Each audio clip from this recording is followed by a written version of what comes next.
Good morning, welcome to the 4321. As we continue our reading through the Psalms, we're in Psalm 29 today, Psalm 29.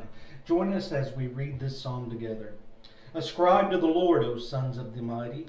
Ascribe to the Lord glory and strength. Ascribe to the Lord the glory due to his name. Worship the Lord in holy array. The voice of the Lord is upon the waters. The God of glory thunders. The Lord is over many waters. The voice of the Lord is powerful. The voice of the Lord is majestic. The voice of the Lord breaks the cedars. Yes, the Lord breaks in pieces the cedars of Lebanon. He makes Lebanon skip like a calf and Sirion like a young wild ox. The voice of the Lord hews out flames of fire. The voice of the Lord shakes the wilderness. The Lord shakes the wilderness of Kadesh. The voice of the Lord makes the deer to calve and strips the forest bare. And in his temple everything says glory. The Lord sat as king at the flood. Yes, the Lord sits as king forever.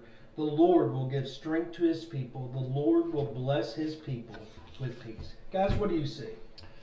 Throughout this psalm, the psalmist reminds us of what the voice of the Lord does. And we can't help but think about Genesis 1, where God speaks and he creates. And so throughout this psalm, it speaks of the wonderful things that his voice does. I just find it interesting that the response at the very beginning of this psalm of God's voice is the use of our own voice. Verse 1, ascribe to the Lord, O heavenly beings, ascribe to the Lord glory and strength. Ascribe to the Lord the glory due his name. Worship the Lord in the splendor of holiness. So my admonition to myself and to you is that if we really are impressed by the voice of God, we need to give voice to our own voices and turn that voice in praise to God and remember who he is. So God speaks, and we need to make sure that we speak as well. Amen. And at the end of verse 11, David asked the Lord to bless his people with peace. I think David understood that true peace only comes from God. And often in the Bible we see the biblical formula for peace is God's glory and God's strength together. And we see that throughout this psalm. Mark just touched on the voice of God. That shows his power and his glory.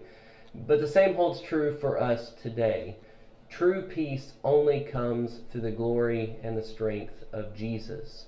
I think about John chapter 1 and verse 14 that talks about having seen his glory as of the only Son from the Father.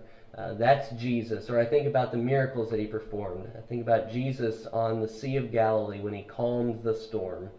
He brought peace in that moment through glory and strength. And so I hope that we see as we go about our lives that true peace, ultimate peace, can only be found in Jesus, who both has the strength and the glory of God. Amen. Two great thoughts taken from Psalm 29. If you have any thoughts on this psalm, let us know in the comments below, or if you see something or have questions, we'd love to hear from you. Thank you for joining us today. Join us tomorrow as we look at Psalm